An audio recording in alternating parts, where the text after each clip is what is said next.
10월 첫 번째 주일 함께 모여서 하나님 예배하게 돼서 감사와 기쁨이 넘치는 느낍니다. 한 주간 동안 다들 평안하셨습니까? 네, 날씨도 본격적으로 가을 날씨에 접어든 것 같고, 요즘은 지난 여름에 폭염이 너무 강했던지 지나기가 좀 편하다 하는 그런 생각을 하면서 하루하루 저희가 지낼 수 있는 것 같습니다. 좋은 계절, 늘 주님의 은혜 가운데 거하고 주님과 동행하는 그런 은혜가 복된 삶을 사시기를 바랍니다. 기도하시고 하나님 말씀 나누겠습니다. 고마우신 주님, 오늘도 저희가 함께 모여서 같이 말씀 나누고 하나님의 뜻을 분별코자 합니다. 주께서 이 시간 우리와 함께 하시고 주의 길을 열어주시고 우리의 눈을 떠서 그 길을 찾고 그 길을 걸어가는 하나님의 백성들에게 도와주시옵소서. 말씀을 전하는 자나 듣는 자 모두 주의 말씀 앞에 겸손히 무릎 꿇게 하시고 오로지 우리 앞에 우리를 인도하는 주의 영만이 나타나는 그런 은혜의 시간이 되게 우리를 도와주시옵소서. 우리 구주 예수님의 이름으로 감사하며 기도하옵나이다. 아멘.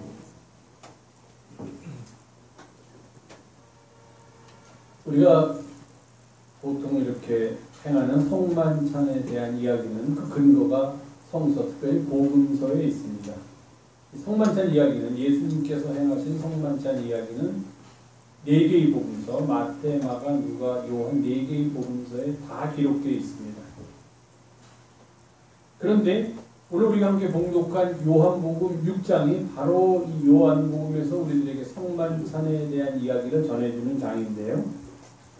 이 요한복음에서는 아주 독특한 방식으로 성만찬이 이루어졌음을 우리들에게 보여주고 있습니다. 아주 재미있는 그런 이야기입니다. 다 아시겠지만 우리가 이렇게 상을 차려놓고 만찬을 함께 나누는 이런 성만찬은 마태, 마가, 누가복음에 기록되어 있습니다. 예수님께서 십자가에 달려 돌아가시기 전에 예루살렘에 들어가셔서 제자들과 함께 유월절을 지내시기를 원하셨는데 그 유월절 전날 제자들과 함께 식탁에 둘러앉는 그 예수님의 마지막 식탁 자리가 바로 성만찬이 행해진 자리였다라고 3개의 복음서 마태, 마가, 누가복음은 우리들에게 전하고 있습니다. 그런데 요한복음에서는 그런 이야기가 나오진 않습니다. 예수님께서 유월절 전에 십자가에 달려 돌아가시기 전에 예루살렘에 들어가셨다 하는 이야기가 나오는데 그리고 제자들과 더불어서 마지막 식탁에 둘러 앉으셨다 하는 이야기도 나오는데 그 식탁에서 우리가 행하는 것과 같이 이렇게 이것은 내 살이고 이것은 내 피니 먹고 마시고 나를 기념하라 하는 그런 이야기는 요한복음에는 나오지 않습니다. 대신 우리 모두가 잘 알고 있듯이 요한복음에는 그 마지막 식탁 자리에서 예수님께서 제자들의 발을 씻겼다 하는 이야기는 나오는데 예수님께서 떡을 떼어주시면서 이런 말씀을 하시고 잔을 돌리면서 또 이렇게 말씀하셨다 하는 이야기는 요한복음에는 나오지 않습니다.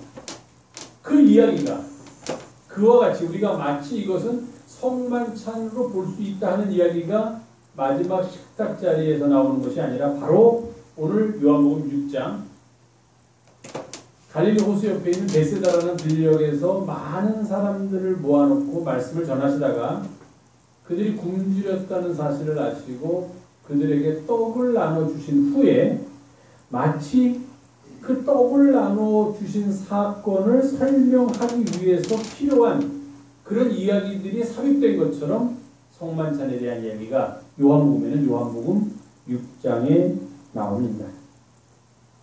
세 복음서에서는 이미 말씀드린 마태, 마가, 누가 세 복음서에서는 예수님하고 예수님의 제자들이 우리가 잘 알지만 예수님을 잡으려는 바리새인들을 피해서 예루살렘 성에 들어가서 어딘가 원래 비밀 접선할 장소로 가서 우리는 그곳을 흔히 마가의 다락방이라 이렇게 얘기하는데 어떤 사람이 예수님과 그의 제자들을 위해서 유월절 전날 만찬을 할 수 있는 장소를 제공했고 거기에 필요한 음식들을 제공해서 아마도 다른 사람들에게는 알려지지 않은 그런 비공개적인 장소였을 겁니다.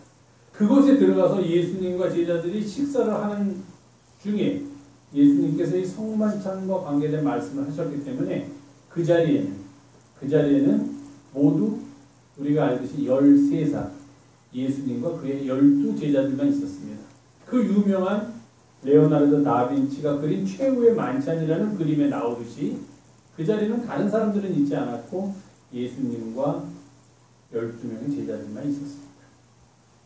그러니 그 행하는 의식에 대해서나 또는 그 식탁에 대해서 이런저런 이야기를 할 사람이 없었습니다. 그저 제자들만 의아하게 생각했을 뿐입니다. 예수님이 갑자기 내 살과 내 피다 하니까 이게 도대체 무슨 말씀인가? 우리는 지금 빵과 포도주를 넣고 6월절 만찬을 즐기려고 하는데 갑자기 살과 피는 무슨 말씀인가? 제자들이 의아하게 생각했지만 아무도 거기에 대해서 이의를 제기하거나 예수님께 그 말의 본뜻이 무엇입니까? 라고 묻는 제자들은 없었습니다. 그저 6월절을 앞두고 유대인들의 전통에 따라 그들이 유대인이었기 때문에 마지막 만찬을 즐기는 그런 모습이었습니다. 그런데 요한복음은 다릅니다. 그렇게 예수님과 예수님의 12제자들이 따로 행한 것이 아니라 넓은 들판에서 많은 사람들을 모아놓고 그들을 배불리 먹인 다음에 예수님께서 마치 성만찬에서 했던 그런 것과 유사한 성만찬으로 볼 수 있는 그런 말씀을 하셨기 때문에 그 이야기를 들은 사람이 예수님의 제자들 뿐만 아니라 그 자리에 참여했던 많은 사람들을 포함하고 있었다는 겁니다. 그런데 그들 중에는 누가 있었냐면 바로 예수님이 하시는 말씀과 예수님이 하시는 행동을 통하여 예수님을 잡으려고 온갖 음모를 꾸미고 있던 바리새인들도 함께 있었습니다. 아니나 다를까 이 바리새인들이 들판에서 예수님께서 행하신 이 놀라운 사건을 보고서 트집을 잡기 시작했습니다. 예수님을 잡을, 예수님을 기소할 음모를 꾸미면서 기소할 거리를 마련했다는 것입니다. 무엇이었느냐? 두 가지로 바리새인들은 성만찬에서 행한 예수님의 사건을 보고 예수님을 비난하고 기소하려고 했습니다. 첫 번째는 흔히 바리새인들이 얘기하는 신성모독의 죄입니다. 예수님께서 뭐라고 말씀하셨냐면 나는 하늘에서 내려온 생명의 떡이다. 그러니까 사람들이 바리새인들이 깜짝 놀라면서 저 사람 목수였던 요셉의 아들 아니야? 그런데 자기가 감히 하나님과 동등되게 하늘에서 내려왔다고 하니 저런 하나님을 모독하는 분이 또 어디 있는가 하는 신성모독의 죄가 첫 번째 바리새인들이 걸고 넘어가려는 죄였고, 두 번째는 꼭 그것으로 걸고 넘어갈 수 있을 수도 있고 없을 수도 있지만 바리새인들이 이해 못하는 게 있었습니다. 그게 뭐냐면은 바로 오늘 본문에 나오는 이야기입니다. 예수님께서 내 살을 내가 너희들에게 주겠다. 내가 줄 떡은 곧 세상의 생명을 위한 내 살이다. 그러니까 유대인들이 이렇게 말합니다. 서로 다투어 이르되 이 사람이 어찌 능히 자기 살을 우리에게 주어 먹게 하겠느냐. 예수님이 내 살이 세상을 위한 생명의 떡이고 나는 이 살을 주겠다고 그러니까 그들이 진짜 이렇게 살을 베어서 준다고 생각을 했기 때문에 어떻게 사람의 살을 우리가 먹을 수 있겠는가. 말도 안 되는 소리를 또 저 예수라는 사람이 하고 있구나. 이렇게 바리새인들, 유대인 중에 바리새인들이 예수님을 기소할 음료를 꾸몄다는 것입니다. 그런데 예수님께서는 그 말씀을 아시면서도 계속해서 반복해서 본문을 보니까 내 살을 먹어라, 내 살이니라, 너희가 인자의 살을 먹지 아니하면 너희 속에 생명이 없다. 내 살을 먹고 내 피를 마시는 자는 영생을 가졌고 내 살을 먹고 내 피를 마시는 자는 내 안에 거하고. 이 사람들이 이거 가지고서 지금 트집을 잡으려는 거 알면서 자꾸 일부러 반복하고 계시다는 겁니다. 그래? 너희들이 한번 해보려면 해봐라 하는 식으로 오히려 우리말은 뭐 어깃장을 넣는다고 그러나요? 더 하시는 거예요. 자꾸 내 살을 먹어라, 내 살을 먹으라 하는 걸 반복하고 계시다는 겁니다. 사실 처음 교회에서는 이 이야기 때문에 박해를 받는 하나의 요인이 됐습니다. 처음 교회에서는 로마 황제를 섬겨야 되는데 로마 황제를 섬기지 않고 다른 여호와라는 야훼라는 신을 섬기는 이 무리들을 로마 제국에서는 처음에는 그들을 용납하지 않았습니다. 로마 황제를 섬기지 않고 다른 신을 섬긴다는 것은 다른 말로 하면은 로마에 대해서 반역을 하는 일이기 때문입니다. 정치적인 의미로 해석을 했습니다. 그래서 숨어서 우리가 알다시피 카타콤이라고 몰래 숨어서 땅속 밑에 불을 봐서 예배드리는 그런 장소에 자기들의 밀정을, 요즘 말로 하면 밀정을 보내서 그들이 무슨 이야기를 하는지, 어떻게 로마 황제에 반역을 하고 로마에 대해서 반역할 음모를 꾸미고 있는지, 누가 거기에 참여했는지 알아오게 했습니다. 그래서 그 밀정들이 몰래 가서 그 예배나 또는 그들이 모인 의식에 참여하면 그들이 이 말씀대로 복음서에 있는 말씀대로 이러한 예수님의 마지막 성만찬 행위를 그대로 했습니다. 하라고 그랬으니까. 고린도서에서도 제가 말씀드렸지만 고린도 교회에서도 성찬하지 않았습니까? 성찬을 하면서 몰래 들으니까 내 살을 먹어라, 내 피를 마셔라 이런 이야기가 나오는 거예요. 그러니까 이들이 듣기에는 이 그리스도인이라는 예수를 따른다는 사람들이 자기들 나름대로의 컬트라고 말하는 그런 아주 이상한 지금 말로 하면은 사이비 이단과 같은 종교의식을 행하면서 거기에 어린아이를 잡아서 어린아이를 죽여서 그 살을 나누어 먹고 그 피를 나누어 마신다. 이렇게 그리스도인들을 이제 고소했습니다. 고발했습니다. 그러니까 다른 이유를 제쳐놓고라도 사람들이 모여가지고 거기에 어린아이를 잡아가지고 어린아이를 죽이고 그리고 그의 살과 피를 먹고 마신다는 소문이 퍼지니까 그리스도교는 그런 이상한 종교, 잘못된 종교, 그리고 그것을 따르는 사람들은 이상한 사람들, 잘못된 사람들, 사회적으로 격리시켜야 할 사람들로 그렇게 인식시켰다는 겁니다. 바로 이게 처음부터 그런 문제가 있었습니다. 내 살을 먹어라. 예수님께서 자꾸 내 살을 먹어라. 내 살이 생명의 떡이라고 하시니까 사람들이 어떻게 우리가 사람으로서 다른 사람의 살을 먹을 수 있단 말인가? 이건 말도 안 된다. 왜 저런 얘기를 하는가? 저 사람 정신이 이상하든지 아니면 듣는 사람들을 이상하게 홀리기 위해서 지금 저런 말을 하는 거라고 생각을 했던 것입니다. 그렇습니다. 바리새인들 뿐만 아닙니다. 여기 나와서 다투었다는 유대인들 뿐만이 아닙니다. 이들이 내 살을 먹으라는 말 도대체 저게 무슨 말인가라고 이의를 제기했듯이 바로 이 살을 먹는다는 것은 이해하기 어려운 말 중에 하나입니다. 내 살을 먹어라. 어떻게? 우리가 무인도에 떨어져가지고 사람이 2명밖에 900명 없으면 서로 사람의 살을 먹을 수도 있다고 하는데 그런데도 아니고 이렇게 사람도 많고 먹을 것도 밖에 나가면 있는 데서 갑자기 한 사람이 내 살을 먹으라 그러면은 그 앉아있는 사람들이 얼마나 당황하겠어요. 저 사람 왜 저럴까?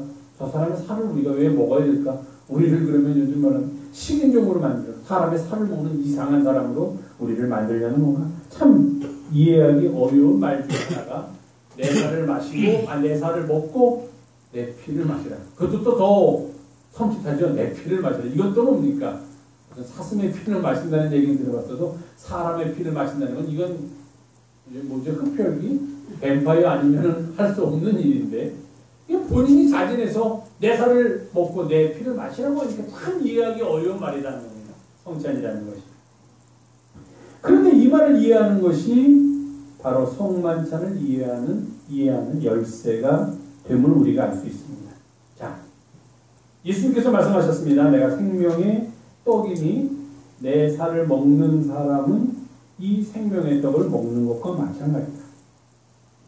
그럼 정말로 예수님의 살을 먹을 수가 있어요? 못 먹습니다. 그럼 사람들은 어떻게 생각합니까? 예수님께서 정말 살까지 그의 피까지 우리들을 위해서 내어주실 정도로 그렇게 우리를 사랑하시고 그렇게 우리 보고 이해하라는구나라고 보통은 영적으로 이해하려고 해요. 정신적으로 내면적으로 맞아. 예수님은 자기의 살까지 내어주시려고 감사합니다. 이렇게 이해하려고 해요. 기독교인들이. 그리고 그렇게 이해하는 것을 맞는 것처럼 생각합니다. 우리는. 영적으로 이해하려고 정신적으로 내면적으로 이해하려고 한다는 것입니다. 그런데 예수님께서 생명의 떡으로 자기의 살을 먹으라는 것은 그런 내적이고 정신적인 차원의 문제에서 그치는 것이 아니라 그런 믿음의 토대 위에 정말로 예수님께서 우리를 위하여 당신의 살을 내어주셨구나 하는 그런 믿음의 토대 위에 그것이 구체적으로 우리가 느낄 수 있고 우리가 그 내용을 알 수 있는 표현물이 등장한다는 겁니다. 그게 바로 떡과 포도주입니다. 그러니까 예수님이 그냥 나는 생명의 떡이다. 내 살을 너희들이 먹어라.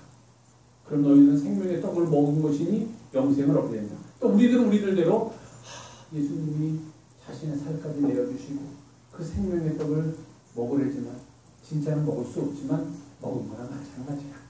맞아. 내 안에 생명이 있구나. 이렇게 끝나는 것이 아니다는 거예요.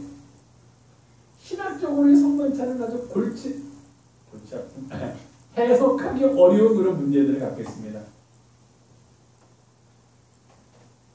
여러분 캐톨릭에서는 성만찬 어떻게 하는지 아세요? 요즘은 좀 달라졌는지 제가 캐톨릭의 미사를 참석 못했는데 옛날에는 어떻게 했냐면 떡과 포도주를 다 사제만 먹었습니다. 옛날 사제만. 다른 사람은 구경만 합니다. 구경 먹고 포도주는 세계에서 제일 좋은 포도주가 캐톨릭 교회 성만찬에서 쓰이는 포도주. 제가 전에 말씀드렸죠. 저희는 미국에서 교회를 들려서 예배할 때 캐톨릭이 아니라 캐톨릭과 개신교의 중간에 있는 성공회 예배당을 들려서 예배를 드렸습니다. 근데 그 성공회 목사님이 이제 마음씨가 좋으신 분이라서 우리로 하여금 어떤 방이든지 다 들어가서 사용할 수 있게 허락했는데 한 방은 들어가지도 못하게 할 뿐만 아니라 들어갈 수 없게 자물쇠를 채워놨어요. 아주 큰 거로 자물쇠. 그럼 거기에 무슨 금고가 있고 거기에 헌금을 보관하고 그러는 줄 알았더니 나중에 알고 보니까 그게 아니라 거기가 바로 포도주를 보관하는 방입니다. 최고의 포도주가 들어있는 성만찬. 캐톨릭에서는 빵과 포도주에 사제가 기도를 하면은 그들의 믿음입니다. 기도를 하면은 이 떡과 포도주가 예수님의 살과 피로 바뀐다. 그런 믿음이 있습니다. 그런 화채설이라고 해요. 완전히 이게 예수님의 살과 피가 되는 거예요. 그러니까 이것을 굉장히 우리 개신교보다도 훨씬 더 존중하고 그래서 이것은 아무나 함부로 손댈 수가 없고 예수님의 몸이니까 예수님의 피니까 나중에 성만찬이 끝난 다음에 남은 포도주는 그때는 이제 빵 같은 빵은 아니고 포도주는 오로지 사제만이 그것을 마실 수가 있었어요. 그래서 캐톨릭에서는 미사가 끝나고 성만찬을 집행하고 난 다음에 한 서너 시간 정도는 사제관을 웬만하게 바쁜 일이 아니면 방문하지 않는 그런 불문율이 있습니다. 사제가 예배 끝나고 그 남은 것을 다 마시고 취해서 중재해야 되기 때문에 방문하지 않습니다. 정말로. 그게 뭐 이상한 게 아니에요. 거기는 당연한 겁니다. 화차살이라고 합니다. 캐톨릭에서는 정말로 이 떡과 이 포도주가 사제가 기도하는 그 순간에 예수님의 몸과 예수님의 피로 바뀐다는 거예요. 그러니까 이건 예수님의 몸이고 예수님의 피가 된다는 겁니다. 개신교에서는 저 끝에 그런 캐톨릭의 주장의 저 끝에는 뭐가 있냐면 쯔비멜이라는 사람이 주장한 기념설이 있습니다. 헛소리 하지 말아라 캐톨릭이야. 무슨 떡이면 떡이고 포도주면 포도주지 그게 예수님의 몸이 되고 뭐 사제가 뭐 대단한 인간들이라고 사제가 기도하면 예수님의 몸이 되고 예수님의 피가 되냐 그런 거 아니다. 그냥 우리가 한국식으로 말하면 제사 지내듯이 그저 예수님이 이걸 행할 때마다 나를 기념하라고 그랬지 않았냐. 기념하라. 그러니까 그것을 이렇게 행하면서 아 예수님께서 우리를 위해서 십자가에 죽으시고 예수님께서 우리를 위하여 자기 몸까지 내어주셨다는 사실을 그저 기념하라고 제정한 거고 우리가 먹고 마시는 것은 그저 떡과 포도주에 불과하다 하고 기념설이라는 걸 주장하는 것이 캐톨릭이 이쪽에 화채설이 있다면 개신교 저쪽 끝에 이제 가장 극단이죠. 가장 극단에는 건 기념설이 있습니다. 근데 대부분의 우리 개신교 교회들은 임재설이라는 걸 얘기합니다. 이 떡과 포도주를 위해서 이제 우리도 하겠지만 성령이 임재하기를 위해서 기도하는 순간 이 떡과 포도주가 캐톨릭처럼 완전히 예수님의 진짜 몸과 예수님의 진짜 피가 되는 것은 아니지만 예수님의 영이 주님께서 이 가운데 우리와 함께 거하신다는 겁니다. 그걸 임재설이라고 해요. 그래서 우리 이제 개신교 감리교 같은 경우에서는 그런 이제 임재설을 주로 따르는 경향이 있습니다. 그러니까 이것을 위해서 처음에 갖다 놓을 때는 그저 세상에서 먹는 떡과 세상에서 먹는 포도주에 불과하지만 그러나 우리가 그 성만찬 예식을 행하면서 기도도 하고 사제가 목사가 그것을 성령께서 임재하시길 위해서 이 가운데 주님께서 임재하시길 위해서 우리가 그 기도하는 순간 주님께서 이 성만찬 식탁에 임재하시고 우리가 먹는 떡과 포도주에 임재하신다 하는 겁니다. 그러니까 예수님이 생명의 떡이라고 말씀하신 것은 아 예수님은 생명의 떡이야. 그러니까 예수님이 우리를 위해서 살까지 먹으라고 하실 만큼 우리를 사랑하셨어라는 정신적인 생각에서 우리의 성만찬은 끝나는 것이 아니라 그것이 구체적으로 눈에 보이는 이런 역사적인 사건으로 우리 가운데 임한다는 겁니다. 그게 바로 예수님께서 내 살을 먹고 내 피를 마시라고 하는 말씀의 진정한 의미입니다. 떡과 포도주가 등장한다는 겁니다. 그냥 말로써 그치는 것이 아니라 그냥 머릿속에서 생각하는 것으로서 그치는 것이 아니라 실제적으로 구체적으로 예수님의 살과 피를 먹는 행위를 우리가 하게 된다는 것입니다. 이것은 아주 중요합니다. 왜 중요하냐면은 우리의 믿음이 단지 정신적으로 만족하고 정신적으로 이해하려고 하는 그런 상태에 머무는 것, 그런 상태로 자꾸 우리의 믿음이 도피하는 것을 허용하지 않고 그것을 막기 때문입니다. 무슨 말이냐면 우리의 믿음이 자꾸 나만의 세계로 들어가려는 것을 막고 세상을 향하도록 이끌어주는 것이 바로 이 성만찬의 놀라운 능력이다 하는 것입니다.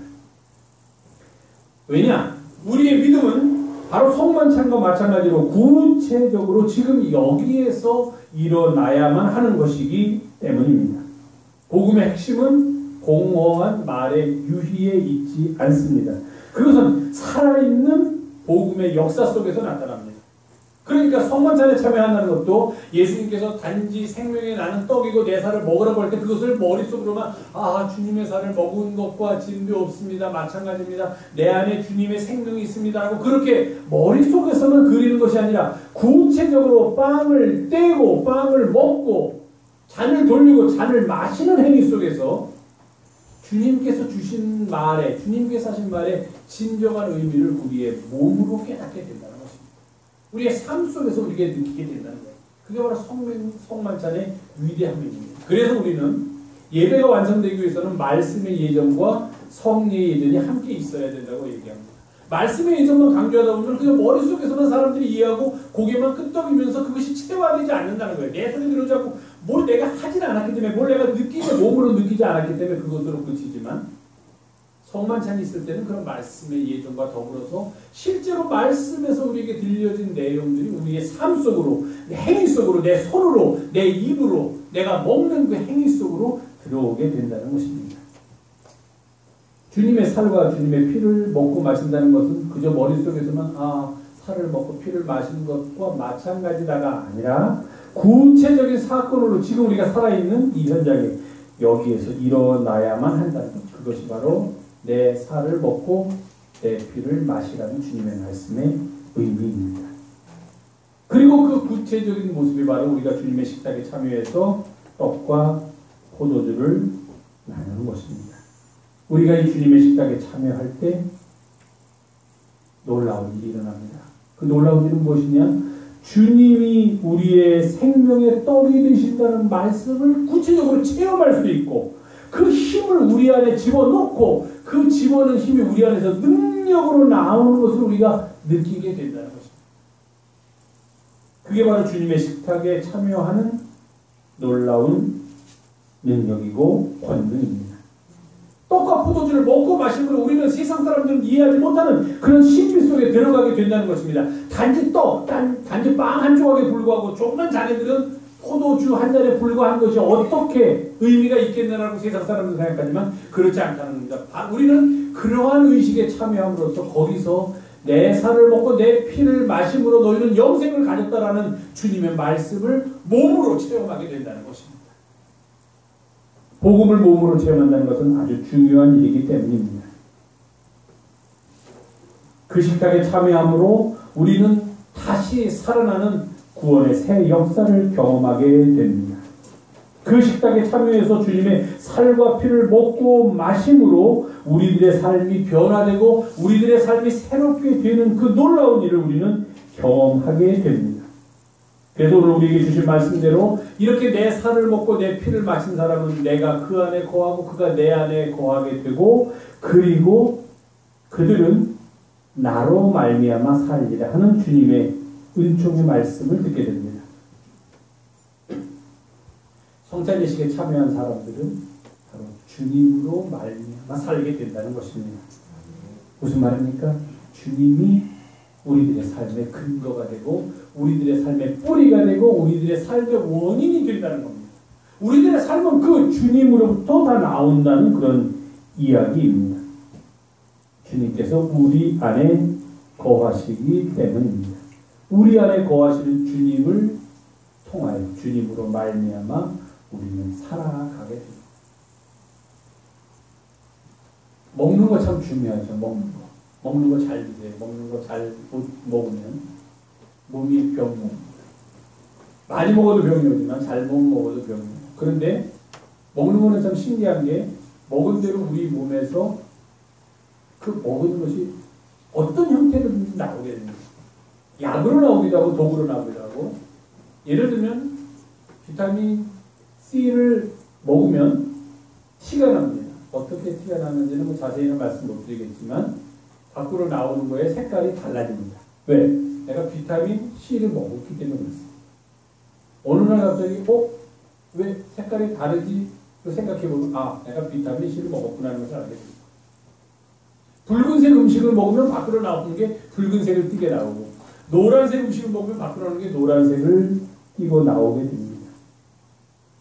우리 안에 있는 것은 그대로 나올 수밖에 없습니다.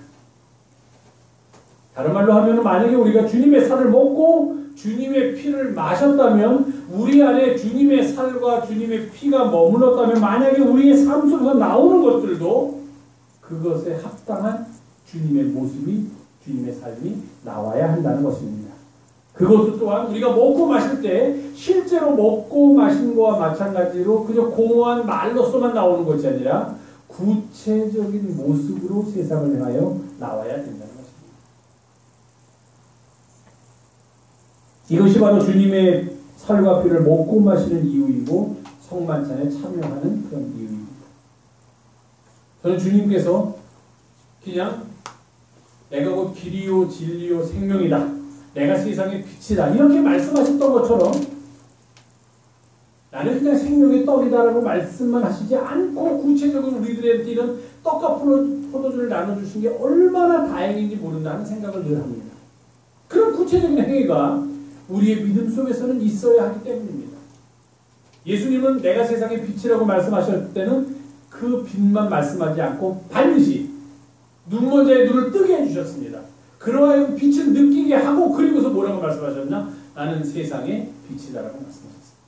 나는 세상의 생명이다라고 말씀하시면서 그저 고고하게 나는 세상의 생명이다 이렇게 말씀하신 것이 아니라 실제로 배고픈 무리들의 배를 부르게 하신 후에 나는 세상을 위한 생명의 떡이다, 세상의 생명이다, 그렇게 말씀하셨다는 겁니다.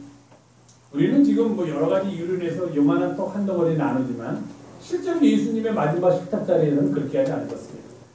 큰 빵을 들어서 뚝 잘라서 저녁이니까요, 이렇게 한 끼니까 주고, 먹고서 배가 불러서 저녁으로 삼을 수 있을 만큼의 양을 나눠주셨다는 거예요.